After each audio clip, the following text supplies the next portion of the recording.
The Red-Headed League. I had called upon my friend, Mr. Sherlock Holmes, one day in the autumn of last year, and found him in deep conversation with a very stout, florid-faced elderly gentleman with fiery red hair. With an apology for my intrusion, I was about to withdraw, when Holmes pulled me abruptly into the room, and closed the door behind me. "You could not possibly have come at a better time, my dear Watson," he said cordially. "I was afraid that you were engaged." "So I am, very much so." "Then I can wait in the next room." "Not at all. This gentleman, Mr. Wilson, has been my partner and helper in many of my most successful cases, and I have no doubt that he will be of the utmost use to me in yours also." The stout gentleman half rose from his chair, and gave a bob of greeting, with a quick little questioning glance from his small, fat encircled eyes.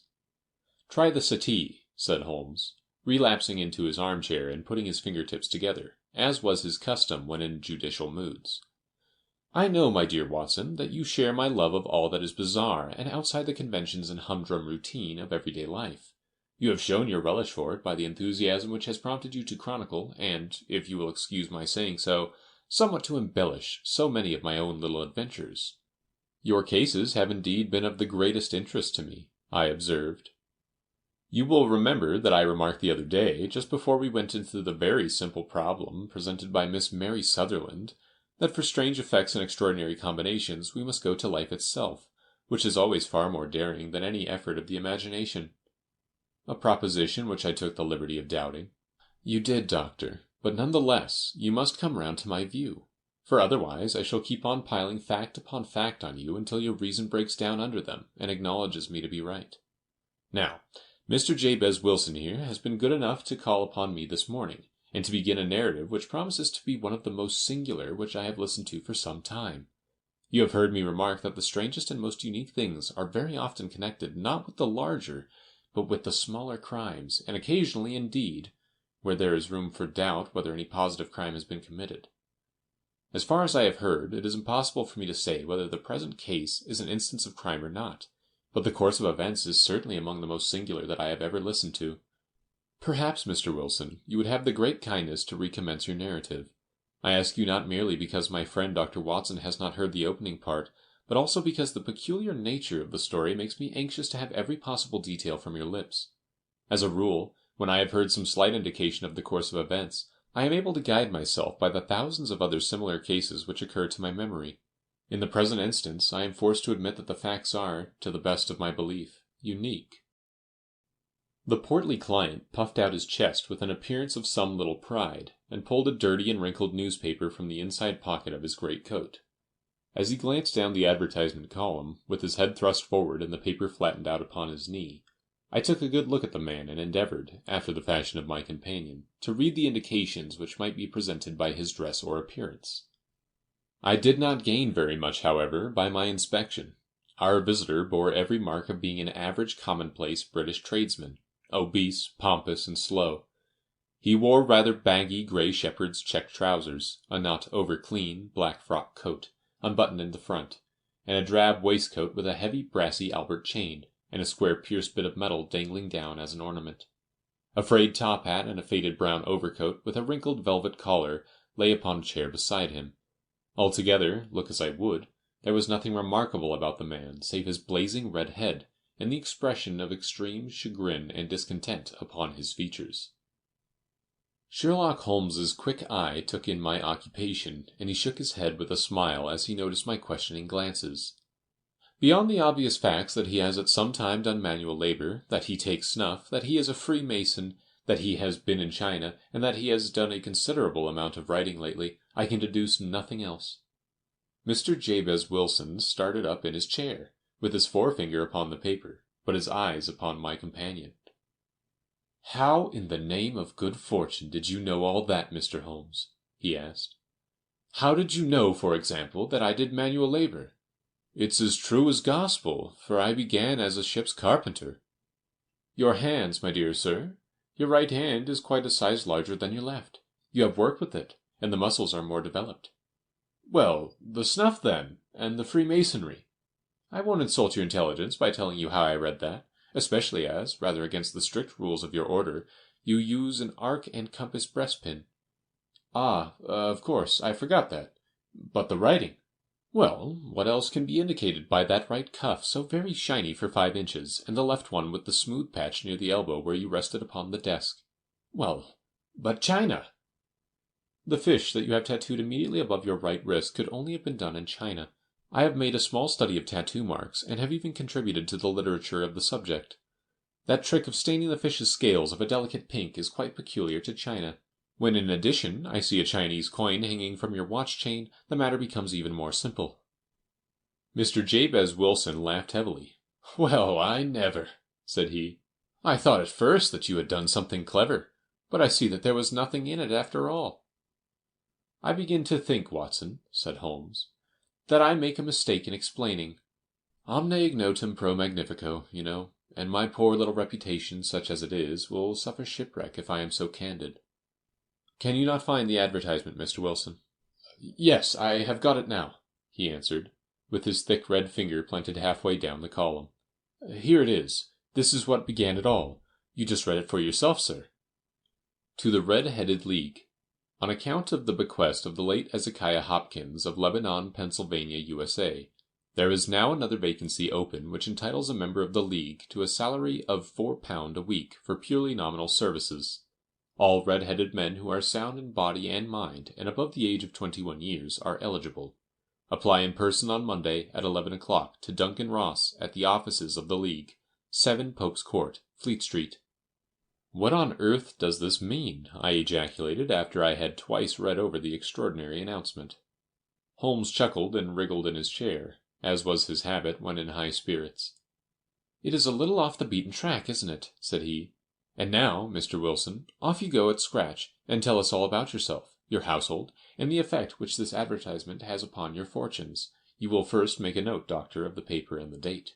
"It is the Morning Chronicle of April 27, 1890, just 2 months ago." "Very good. Now, Mr. Wilson." "Well, it is just as I have been telling you, Mr. Sherlock Holmes," said Jabez Wilson, mopping his forehead. "I have a small pawnbroker's business at Coburg Square, near the city. It's not a very large affair, and of late years it has not done more than just give me a living. I used to be able to keep 2 assistants, but now I only keep 1, and I would have a job to pay him, but that he is willing to come for half wages so as to learn the business." "What is the name of this obliging youth?" asked Sherlock Holmes. "His name is Vincent Spaulding, and he's not such a youth either. It's hard to say his age. I should not wish a smarter assistant, Mr. Holmes, and I know very well that he could better himself and earn twice what I am able to give him. But, after all, if he is satisfied, why should I put ideas in his head?" "Why, indeed? You seem most fortunate in having an employee who comes under the full market price. It is not a common experience among employers in this age. I don't know that your assistant is not as remarkable as your advertisement." "Oh, he has his faults, too," said Mr. Wilson. "Never was such a fellow for photography. Snapping away with a camera when he ought to be improving his mind, and then diving down into the cellar like a rabbit into its hole to develop his pictures. That is his main fault, but on the whole he's a good worker. There's no vice in him." "He is still with you, I presume?" "Yes, sir. He and a girl of 14, who does a bit of simple cooking and keeps the place clean. That's all I have in the house, for I am a widower and never had any family. We live very quietly, sir, the 3 of us, and we keep a roof over our heads and pay our debts, if we do nothing more. The first thing that put us out was that advertisement. Spaulding, he came down into the office just this day 8 weeks, with this very paper in his hand, and he says, 'I wish to the Lord, Mr. Wilson, that I was a red-headed man.' 'Why that?' I asks. 'Why,' says he, 'here's another vacancy on the League of the Red-Headed Men. It's worth quite a little fortune to any man who gets it, and I understand that there are more vacancies than there are men, so that the trustees are at their wits' end what to do with the money. If my hair would only change color, here's a nice little crib all ready for me to step into.'" "Why, what is it, then?" I asked. "You see, Mr. Holmes, I am a very stay-at-home man, and as my business came to me instead of my having to go to it, I was often weeks on end without putting my foot over the doormat. In that way I didn't know much of what was going on outside, and I was always glad of a bit of news." "Have you never heard of the League of the Red-Headed Men?" he asked with his eyes open. "Never." "Why, I wonder at that, for you are eligible yourself for one of the vacancies." "And what are they worth?" I asked. "Oh, merely a couple hundred a year, but the work is slight, and it need not interfere very much with one's other occupations." Well, you can easily think that made me prick up my ears, for the business had not been over good for some years, and an extra couple of hundred would have been very handy. "Tell me all about it," said I. "Well," said he, showing me the advertisement, "you can see for yourself that the League has a vacancy, and there is the address where you should apply for particulars. As far as I can make out, the League was founded by an American millionaire, Ezekiah Hopkins, who was very peculiar in his ways. He was himself red-headed, and he had a great sympathy for all red-headed men. So, when he died, it was found that he had left his enormous fortune in the hands of trustees, with instructions to apply the interest to the providing of easy berths to men whose hair is of that color. From all I hear, it is splendid pay and very little to do." "But," said I, "there would be millions of red-headed men who would apply." "Not so many as you might think," he answered. "You see, it is really confined to Londoners, and to grown men. This American had started from London when he was young, and he wanted to do the old town a good turn. Then again, I have heard it is no use to your applying if your hair is light red, or dark red, or anything but real, bright, blazing, fiery red. Now, if you cared to apply, Mr. Wilson, you would just walk in. But perhaps it would hardly be worth your while to put yourself out of the way for the sake of a few £100. Now, it is a fact, gentlemen, as you may see for yourselves, that my hair is of a very full and rich tint, so that it seemed to me that if there was to be any competition in the matter, I stood as good a chance as any man that I had ever met. Vincent Spaulding seemed to know so much about it that I thought he might prove useful. So I just ordered him to put up the shutters for the day and to come right away with me. He was very willing to have a holiday, so we shut the business up and started off for the address that was given us in the advertisement. I never hope to see such a sight as that again, Mr. Holmes. From north, south, east, and west, every man who had a shade of red in his hair had tramped into the city to answer the advertisement. Fleet Street was choked with red-headed folk, and Pope's Court looked like a coster's orange barrel. I should not have thought there were so many in the whole country as were brought together by that single advertisement. Every shade of color they were: straw, lemon, orange, brick, Irish setter, liver, clay. But, as Spaulding said, there were not many who had the real vivid flame-colored tint. When I saw how many were waiting, I would have given it up in despair, but Spaulding would not hear of it. How he did it I could not imagine, but he pushed and pulled and butted until he got me through the crowd, and right up to the steps which led to the office. There was a double stream upon the stair, some going up in hope and some coming back dejected, but we wedged in as well as we could, and soon found ourselves in the office. "Your experience has been a most entertaining one," remarked Holmes, as his client paused and refreshed his memory with a huge pinch of snuff. "Pray continue your very interesting statement." "There was nothing in the office but a couple of wooden chairs and a deal table, behind which sat a small man with a head that was even redder than mine. He said a few words to each candidate as he came up, and then he always managed to find some fault in them which would disqualify them. Getting a vacancy did not seem to be such a very easy matter after all. However, when our turn came, the little man was much more favorable to me than to any of the others, and he closed the door as we entered, so that he might have a private word with us. "This is Mr. Jabez Wilson," said my assistant, "and he is willing to fill a vacancy in the League." "And he is admirably suited for it," the other answered. "He has every requirement. I cannot recall when I have seen anything so fine." He took a step backward, cocked his head on one side, and gazed at my hair until I felt quite bashful. Then suddenly he plunged forward, wrung my hand, and congratulated me warmly on my success. "It would be injustice to hesitate," said he. "You will, however, I am sure, excuse me for taking an obvious precaution." With that he seized my hair in both his hands, and tugged until I yelled with the pain. "There is water in your eyes," said he as he released me. "I perceive that all is as it should be, but we have to be careful, for we have twice been deceived by wigs, and once by paint. I could tell you tales of cobbler's wax which would disgust you with human nature." He stepped over to the window and shouted through it at the top of his voice that the vacancy was filled. A groan of disappointment came up from below, and the folk all trooped away in different directions, until there was not a red-head to be seen, except my own and that of the manager. "My name," said he, "is Mr. Duncan Ross, and I am myself one of the pensioners upon the fund left by our noble benefactor. Are you a married man, Mr. Wilson? Have you a family?" I answered that I had not. His face fell immediately. "Dear me," he said gravely, "that is very serious indeed. I am sorry to hear you say that. The fund was, of course, for the propagation and spread of the redheads, as well as for their maintenance. It is exceedingly unfortunate that you should be a bachelor." My face lengthened at this, Mr. Holmes, for I thought that I would not have the vacancy after all. But after thinking it over for a few minutes, he said that it would be all right. "In the case of another," said he, "the objection might be fatal. But we must stretch a point in favor of a man with such a head of hair as yours. When shall you be able to enter upon your new duties?" "Well, it is a little awkward, for I have a business already," said I. "Oh, never mind about that, Mr. Wilson," said Vincent Spaulding. "I should be able to look after that for you." "What would be the hours?" I asked. 10 to 2.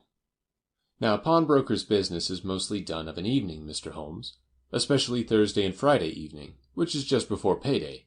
So it would suit me very well to earn a little in the mornings. Besides, I knew that my assistant was a good man, and that he would see to anything that turned up. "That would suit me very well," said I. "And the pay?" "Is £4 a week." "And the work?" "Is purely nominal." "What do you call purely nominal?" "Well, you would have to be in the office, or at least in the building, the whole time. If you leave, you forfeit your whole position forever. The will is very clear upon that point. You don't comply with the conditions if you budge from the office during that time." "It's only 4 hours a day, and I should not think of leaving," said I. "No excuse will avail," said Mr. Duncan Ross. "Neither sickness, nor business, nor anything else. There you must stay, or you lose your billet." "And the work?" "Is to copy out the Encyclopedia Britannica. There is the first volume of it in that press. You must find your own ink, pens, and blotting paper, but we provide this table and chair. Will you be ready tomorrow?" "Certainly," I answered. "Then good-bye, Mr. Jabez Wilson, and let me congratulate you once more on the important position which you have been fortunate enough to gain." He bowed me out of the room, and I went home with my assistant, hardly knowing what to say or do. I was so pleased at my own good fortune. Well, I thought over the matter all day, and by evening I was in low spirits again, for I had quite persuaded myself that the whole affair must be some great hoax or fraud, though what its object might be I could not imagine. It seemed altogether past belief that anyone could make such a will, or that they would pay such a sum for doing anything so simple as copying out the Encyclopedia Britannica. Vincent Spaulding did what he could to cheer me up, but by bedtime I had reasoned myself out of the whole thing. However, in the morning I determined to have a look at it anyhow. So I bought a penny bottle of ink, and with a quill pen and 7 sheets of foolscap paper, I started off for Pope's Court. Well, to my surprise and delight, everything was as right as possible. The table was set out ready for me, and Mr. Duncan Ross was there to see that I got fairly to work. He started me off upon the letter A, and then he left me, but he would drop in from time to time to see that all was right with me. At 2 o'clock he bade me good day, complimented me upon the amount that I had written, and locked the door of the office after me. This went on day after day, Mr. Holmes, and on Saturday the manager came in and planked down 4 golden sovereigns for my week's work. It was the same next week, and the same the week after. Every morning I was there at 10, and every afternoon I left at 2. By degrees Mr. Duncan Ross took to coming in only once of a morning, and then after a time he did not come in at all. Still, of course, I never dared to leave the room for an instant, for I was not sure when he might come, and the billet was such a good one, and suited me so well, that I would not risk the loss of it. 8 weeks passed away like this, and I had written about abbots and archery and armor and architecture and Attica, and hoped with diligence that I might get on to the bees before very long. It cost me something in foolscap, and I had pretty nearly filled a shelf with my writings, and then suddenly the whole business came to an end. To an end? Yes, sir, and no later than this morning. I went to my work as usual at 10 o'clock, but the door was shut and locked, with a little square of cardboard hammered on to the middle of the panel with a tack. Here it is, and you can read it for yourself." He held up a piece of white cardboard about the size of a sheet of notepaper. It read in this fashion: "The Red-Headed League is dissolved, October 9, 1890. Sherlock Holmes and I surveyed this curt announcement and the rueful face behind it until the comical side of the affair so completely overtopped every other consideration that we both burst out into a roar of laughter. "I cannot see that there is anything very funny," cried our client, flushing up to the roots of his flaming head.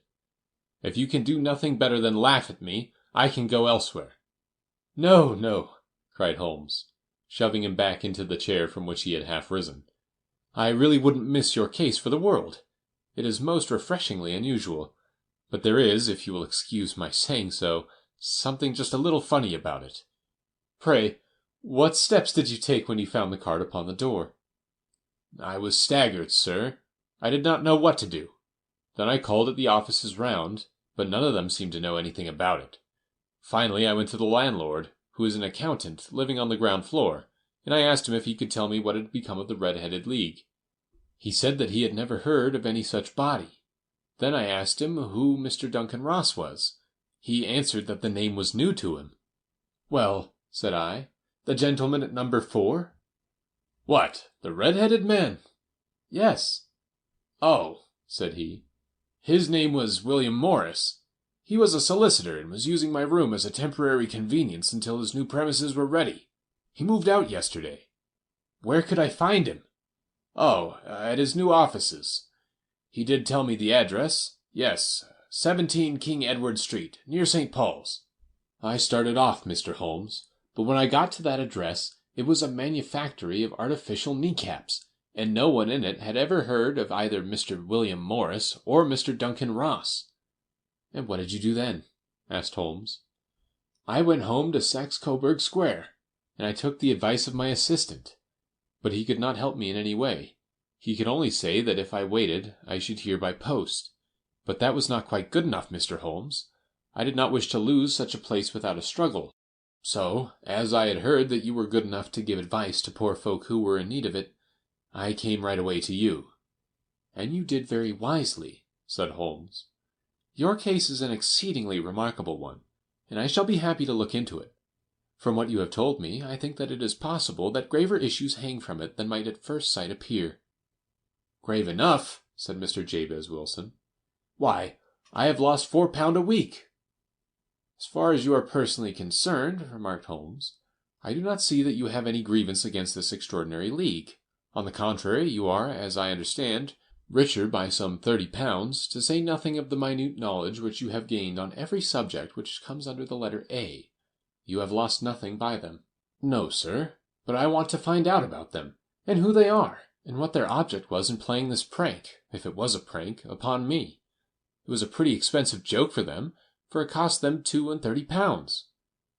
"We shall endeavor to clear up these points for you. And, first, 1 or 2 questions, Mr. Wilson. This assistant of yours who first called your attention to the advertisement, how long had he been with you?" "About a month then." "How did he come?" "In answer to an advertisement." "Was he the only applicant?" "No, I had a dozen." "Why did you pick him?" "Because he was handy and would come cheap." "At half wages, in fact." "Yes." "What is he like, this Vincent Spaulding?" "Small, stout build, very quick in his ways, no hair on his face, though he's not short of 30. Has a white splash of acid upon his forehead." Holmes sat up in his chair in considerable excitement. "I thought as much," said he. "Have you ever observed that his ears are pierced for earrings?" "Yes, sir. He told me that a gypsy had done it for him when he was a lad." Said Holmes, sinking back in deep thought. "He is still with you?" "Oh, yes, sir. I have only just left him." "And has your business been attended to in your absence?" "Nothing to complain of, sir. There's never very much to do of a morning." "That will do, Mr. Wilson. I shall be happy to give you an opinion upon the subject in the course of a day or two. Today is Saturday, and I hope that by Monday we may come to a conclusion." "Well, Watson," said Holmes when our visitor had left us, "what do you make of it all?" "I make nothing of it," I answered frankly. "It is a most mysterious business." "As a rule," said Holmes, The more bizarre a thing is, the less mysterious it proves to be. It is your commonplace featureless crimes which are really puzzling, just as a commonplace face is the most difficult to identify. But I must be prompt over this matter." "What are you going to do, then?" I asked. "To smoke," he answered. "It is quite a three-pipe problem, and I beg that you won't speak to me for 50 minutes." He curled himself up in his chair, with his thin knees drawn up to his hawk-like nose, and there he sat with his eyes closed, and his black clay pipe thrusting out like the bill of some strange bird. I had come to the conclusion that he had dropped asleep, and indeed was nodding myself, when he suddenly sprang out of his chair with the gesture of a man who has made up his mind, and put his pipe down upon the mantelpiece. "Sarasate plays at the St. James Hall this afternoon," he remarked. "What do you think, Watson? Could your patient spare you for a few hours?" "I have nothing to do today. My practice is never very absorbing." "Then put on your hat and come. I am going through the city first, and we can have some lunch on the way. I observe that there is a good deal of German music on the programme, which is rather more to my taste than Italian or French. It is introspective, and I want to introspect. Come along." We travelled by the Underground as far as Aldersgate, and a short walk took us to Saxe Coburg Square, the scene of the singular story which we had listened to in the morning. It was a poky little shabby genteel place, where 4 lines of dingy 2-storied brick houses looked into a small railed-in enclosure, where a lawn of weedy grass and a few clumps of faded laurel bushes made a hard fight against a smoke-laden and uncongenial atmosphere. 3 gilt balls and a brown board with Jabez Wilson in white letters upon a corner house announced the place where our red-headed client carried on his business. Sherlock Holmes stopped in front of it with his head on one side and looked it all over, with his eyes shining brightly between puckered lids. Then he walked slowly up the street, and then down again to the corner, still looking keenly at the houses. Finally he returned to the pawnbroker's, and having thumped vigorously upon the pavement with his stick 2 or 3 times, he went up to the door and knocked. It was instantly opened by a bright-looking, clean-shaven young fellow, who asked him to step in. "Thank you," said Holmes. "I only wished to ask you how you would go from here to the Strand." "3rd right, 4th left," answered the assistant promptly, closing the door. "Smart fellow that," observed Holmes as he walked away. "He is in my judgment the 4th smartest man in London, and for daring I am not sure that he has not a claim to be 3rd. I have known something of him before." "Evidently," said I. "Mr. Wilson's assistant counts for a good deal in this mystery of the Red-headed League. I am sure that you inquired your way merely in order that you might see him." "Not him." "What then?" "The knees of his trousers." "And what did you see?" "What I expected to see." "Why did you beat the pavement?" "My dear doctor, this is a time for observation, not for talk. We are spies in an enemy's country. We know something of Saxe Coburg Square. Let us now explore the parts which lie behind it." The road in which we found ourselves as we turned round the corner from the retired Saxe Coburg Square presented as great a contrast to it as the front of a picture does to the back. It was one of the main arteries which conveyed the traffic of the city to the north and west. The roadway was blocked with the immense stream of commerce flowing in a double tide, inward and outward, while the footpaths were black with the hurrying swarm of pedestrians. It was difficult to realize as we looked at the line of fine shops and stately business premises that they really abutted on the other side upon the faded and stagnant square which we had just quitted. "Let me see," said Holmes, standing at the corner and glancing along the line. "I should like just to remember the order of the houses here. It is a hobby of mine to have an exact knowledge of London. There is Mortimer's, the tobacconist, the little newspaper shop, the Coburg branch of the City and Suburban Bank, the vegetarian restaurant, and McFarland's carriage building depot. That carries us right on to the other block. And now, doctor, we've done our work. So it's time we had some play. A sandwich and a cup of coffee, and then off to Violin Land, where all is sweetness and delicacy and harmony, and there are no red-headed clients to vex us with their conundrums." My friend was an enthusiastic musician, being himself not only a very capable performer, but a composer of no ordinary merit. All the afternoon he sat in the stalls wrapped in the most perfect happiness, gently waving his long, thin fingers in time to the music, while his gently smiling face and his languid, dreamy eyes were as unlike those of Holmes the sleuth-hound, Holmes the relentless, keen-witted, ready-handed criminal agent, as it was possible to conceive. In his singular character the dual nature alternately asserted itself. and his extreme exactness and astuteness represented, as I have often thought, the reaction against the poetic and contemplative mood which occasionally predominated in him. The swing of his nature took him from extreme languor to devouring energy, and as I knew well, he was never so truly formidable as when, for days on end, he had been lounging in his armchair amid his improvisations and his black-letter editions. Then it was the lust of the chase would suddenly come upon him, and that his brilliant reasoning power would rise to the level of intuition, until those who were unacquainted with his methods would look askance at him as on a man whose knowledge was not that of other mortals.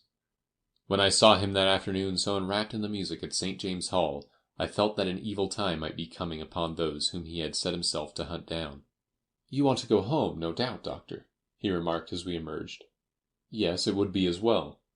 And I have some business to do which will take some hours. This business at Coburg Square is serious." "Why serious?" "A considerable crime is in contemplation. I have every reason to believe that we shall be in time to stop it, but today being Saturday rather complicates matters. I shall want your help tonight." "At what time?" "10 will be early enough." "I shall be at Baker Street at 10. "Very well. And I say, Doctor, there may be some little danger, so kindly put your army revolver in your pocket." He waved his hand, turned on his heel, and disappeared in an instant among the crowd. I trust that I am not more dense than my neighbors, but I was always oppressed with a sense of my own stupidity in my dealings with Sherlock Holmes. Here I had heard what he had heard, I had seen what he had seen, and yet from his words it was evident that he saw clearly not only what had happened, but what was about to happen, while to me the whole business was still confused and grotesque. As I drove home to my house in Kensington, I thought over it all, from the extraordinary story of the red-headed copier of the encyclopedia, down to the visit to Saxe-Coburg Square, and the ominous words with which he had parted from me. What was this nocturnal expedition, and why should I go armed? Where were we going, and what were we to do? I had the hint from Holmes that this smooth-faced pawnbroker's assistant was a formidable man, a man who might play a deep game. I tried to puzzle it out, but gave it up in despair, and set the matter aside until night should bring an explanation. It was 9:15 when I started from home and made my way across the park, and so through Oxford Street to Baker Street. 2 hansoms were standing at the door, and as I entered the passage I heard the sound of voices from above. On entering his room, I found Holmes in animated conversation with 2 men, one of whom I recognized as Peter Jones, the official police agent, while the other was a long, thin, sad-faced man, with a very shiny hat and oppressively respectable frock coat. "Ha! Our party is complete," said Holmes, buttoning up his pea jacket and taking his heavy hunting crop from the rack. "Watson, I think you know Mr. Jones, of Scotland Yard. Let me introduce you to Mr. Merryweather, who is to be our companion in tonight's adventure." "We're hunting in couples again, Doctor, you see," said Jones in his consequential way. "Our friend here is a wonderful man for starting a chase. All he wants is an old dog to help him to do the running down." "I hope a wild goose may not prove to be the end of our chase," observed Mr. Merryweather gloomily. "You may place considerable confidence in Mr. Holmes, sir," said the police agent loftily. "He has his own little methods, which are, if he won't mind my saying so, just a little too theoretical and fantastic, but he has the makings of a detective in him. It is not too much to say that once or twice, as in that business of the Sholto murder and the Agra treasure, he has been more nearly correct than the official force." "Oh, if you say so, Mr. Jones, it is all right," said the stranger with deference. "Still, I confess that I miss my rubber. It is the first Saturday night for 27 years that I have not had my rubber." "I think you will find," said Sherlock Holmes, "that you will play for a higher stake tonight than you have ever done yet, and that the play will be more exciting. For you, Mr. Merryweather, the stake will be some £30,000, and for you, Jones, it will be the man upon whom you wish to lay your hands. John Clay, the murderer, thief, smasher, and forger. He's a young man, Mr. Merryweather, but he is at the head of his profession, and I would rather have my bracelets on him than on any criminal in London. He's a remarkable man, is young John Clay.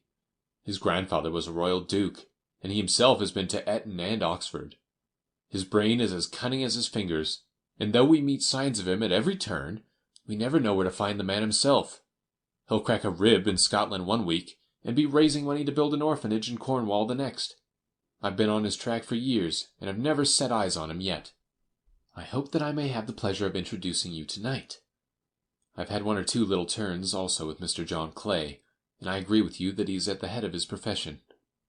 It is past 10, however, and quite time that we started. If you two will take the first hansom, Watson and I will follow in the second." Sherlock Holmes was not very communicative during the long drive, and lay back in the cab humming the tunes which he had heard in the afternoon.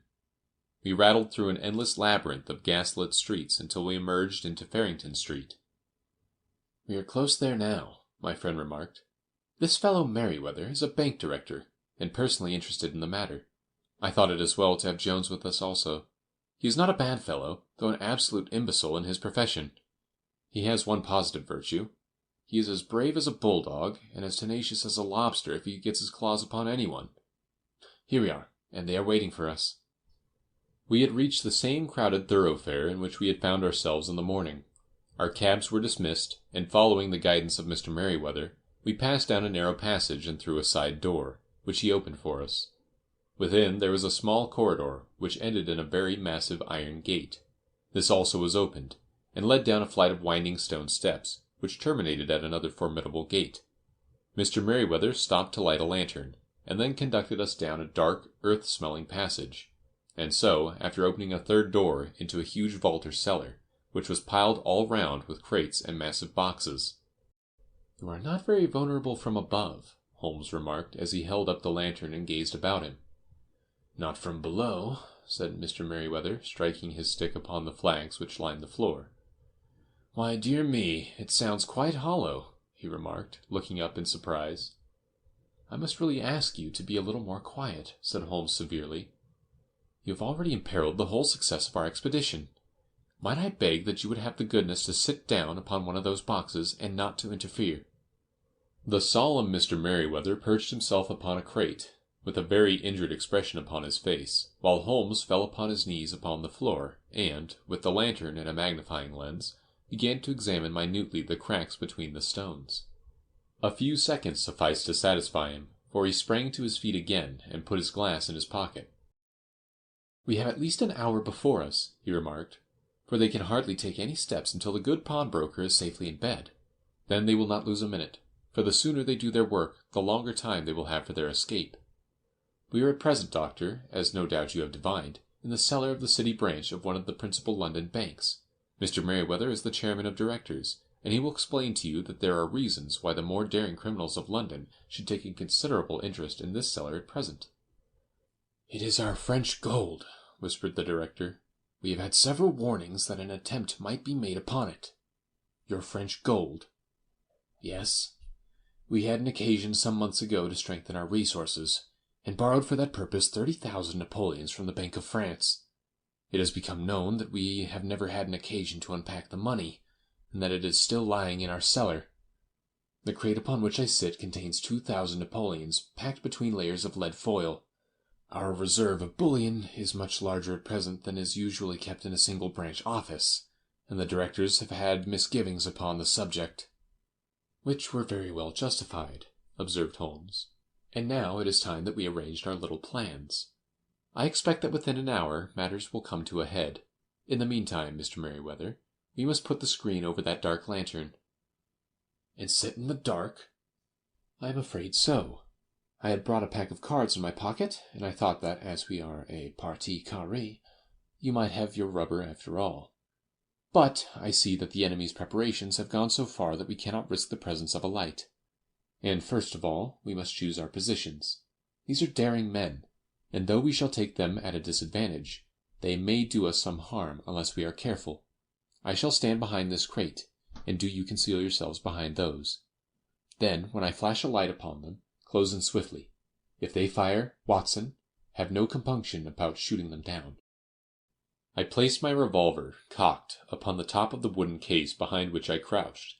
Holmes shot the slide across the front of his lantern, and left us in pitch darkness. Such an absolute darkness as I have never before experienced. The smell of hot metal remained to assure us that the light was still there, ready to flash out at a moment's notice. To me, with my nerves worked up to a pitch of expectancy, There was something depressing and subduing in the sudden gloom, and in the cold dank air of the vault. "They have but one retreat," whispered Holmes. "That is back through the house into Saxe Coburg Square. I hope that you have done what I asked you, Jones." "I have an inspector and 2 officers waiting at the front door." "Then we have stopped all the holes, and now we must be silent and wait." What a time it seemed! From comparing notes afterwards, it was but an hour and a quarter, yet it appeared to me that the night must have almost gone, and the dawn be breaking above us. My limbs were weary and stiff, for I feared to change my position, yet my nerves were worked up to the highest pitch of tension, and my hearing was so acute that I could not only hear the gentle breathing of my companions, but I could distinguish the deeper, heavier in-breath of the bulky Jones from the thin, sighing note of the bank director. From my position I could look over the case in the direction of the floor. Suddenly my eyes caught the glint of a light. At first it was but a lurid spark upon the stone pavement. Then it lengthened out until it became a yellow line, and then, without any warning or sound, a gash seemed to open, and a hand appeared. A white, almost womanly hand, which felt about in the center of the little area of light. For a minute or more the hand, with its writhing fingers, protruded out of the floor. Then it was withdrawn as suddenly as it appeared, and all was dark again save the single lurid spark which marked a chink between the stones. Its disappearance, however, was but momentary. With a rending, tearing sound, one of the broad white stones turned over upon its side and left a square, gaping hole, through which streamed the light of a lantern. Over the edge there peeped a clean-cut, boyish face, which looked keenly about it, and then, with the hand on either side of the aperture, drew itself shoulder-high and waist-high until one knee rested upon the edge. In another instant he stood at the side of the hole and was hauling after him a companion, lithe and small like himself, with a pale face and a shock of very red hair. "It's all clear," he whispered. "Have you the chisel and the bags?" "Great Scott! Jump, Archie, jump, and I'll swing for it." Sherlock Holmes had sprung out and seized the intruder by the collar. The other dived down the hole, and I heard the sound of rending cloth as Jones clutched at his skirts. The light flashed upon the barrel of a revolver, but Holmes' hunting crop came down on the man's wrist, and the pistol clinked upon the stone floor. "It's no use, John Clay," said Holmes blandly. "You have no chance at all." "So I see," the other answered with the utmost coolness. "I fancy that my pal is all right, though I see you have got his coat-tails." "There are 3 men waiting for him at the door," said Holmes. "Oh, indeed. You seem to have done the thing very completely. I must compliment you." "And I you," Holmes answered. "Your red-headed idea was very new and effective." "You'll see your pal again presently," said Jones. "He's quicker at climbing down holes than I am. Just hold out while I fix the derbies."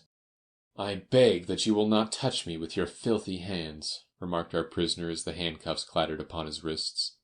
"You may not be aware that I have royal blood in my veins. Have the goodness, also, when you address me, to always say 'sir' and 'please.'" "All right," said Jones with a stare and a snigger. "Well, would you please, sir, march upstairs where we can get a cab to carry your highness to the police station?" "That is better," said John Clay serenely. He made a sweeping bow to the 3 of us and walked quietly off in the custody of the detective. "Really, Mr. Holmes," said Mr. Merryweather as we followed them from the cellar, "I do not know how the bank can thank you or repay you. There is no doubt that you have detected and defeated in the most complete manner one of the most determined attempts at bank robbery that have ever come within my experience." "I have had 1 or 2 little scores of my own to settle with Mr. John Clay," said Holmes. "I have been at some small expense over this matter, which I shall expect the bank to refund. But beyond that, I am amply repaid by having had an experience which is in many ways unique, and by hearing the very remarkable narrative of the Red-Headed League. You see, Watson," he explained in the early hours of the morning, as we sat over a glass of whiskey and soda in Baker Street, "it was perfectly obvious from the first that the only possible object of this rather fantastic business of the advertisement of the League, and the copying of the encyclopedia, must be to get this not over-bright pawnbroker out of the way for a number of hours every day. It was a curious way of managing it, but really it would be difficult to suggest a better. The method was no doubt suggested to Clay's ingenious mind by the color of his accomplice's hair, The £4 a week was a lure which must draw him, and what was it to them, who were playing for thousands?